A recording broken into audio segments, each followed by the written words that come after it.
Thank you so much for joining us. Pleasure to be here. Now, in 1 minute, tell us about yourself and why you're running for office. I'm State Senator Connie Johnson. I've served in the Oklahoma Senate for approximately 33 years, writing legislation that addresses issues that disproportionately affect my community, but that we're seeing now are affecting the state as a whole and the nation. And I've actually provided solutions. So I wanted to take that experience to the next level and actually take that level of knowledge to Washington, D.C. and be a voice for all Oklahomans and not just the special few.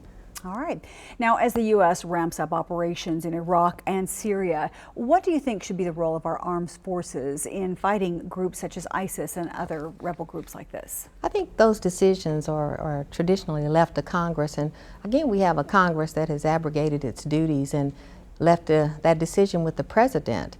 I think that's something that Congress should have taken on. We should have had hearings because there's a lot of missing information about that whole situation that I think if we knew more, we could make better decisions. And then, of course, Congress would need to take responsibility and actually exercise its duties. All right.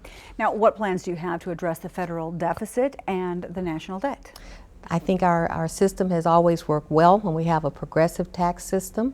Again, we have a Congress that has failed to be serious about addressing taxes. I think we see a lot of tax cuts for things and we see a lot of provisions for special interests, but I would tackle that head on by saying let's do our work. Let's actually figure out what the needs of society, what the people are needing, and actually prioritize our spending in ways that helps people and not interest. And to do that, we have to know, we know that a progressive tax system has traditionally done that job in America. Okay. And how would you ensure that Social Security and Medicare remain viable for those future generations? I would ensure that by saying, first of all, let's stop playing with Social Security. It's a trust fund. It's not a rainy day fund. And continuing to raid that fund when we fail to address the priorities in meaningful ways is an unacceptable practice on the part of Congress. We have to get real that Social Security was put there to secure people in their retirement years.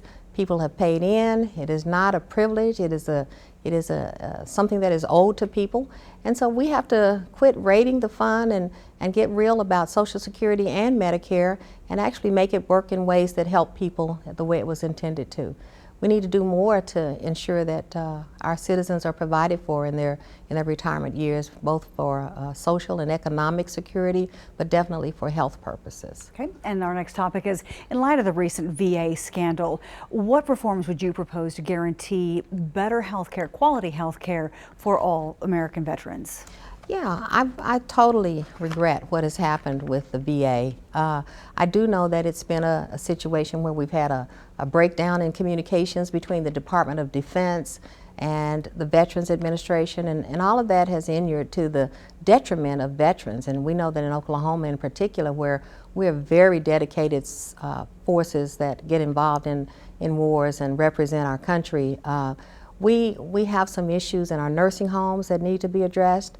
I think Congress just has to, again, prioritize funding to create a better line of communication between the Department of Defense and the Veterans Administration to the end that veterans are getting the care they need when they come back home. All right, and what steps should Congress take to address immigration? Immigration, I believe, is an interesting topic in America, especially given that all of us here either came here as immigrants or we're the descendants of immigrants. And our policies need to go ahead and continue to reflect our openness to those who want to come here, who want to follow the rules, do what's necessary to become a citizen, and join us. I would welcome. I think it's how we have it's how we have diversity in America. And I know when we have diversity, we have a much better society. We see the food that comes as a result of immigration, and we see inventions and advances in technology. All of those are good things that come to America as a result of us being open. I think the Statue of Liberty puts it best when it says, "Give me your tired, your poor, your humble masses yearning to be free." Everyone came to America with that same goal in mind, and I think we need to make sure that it continues to happen in the future. All right. That is our time. Thank you so much. Thank you.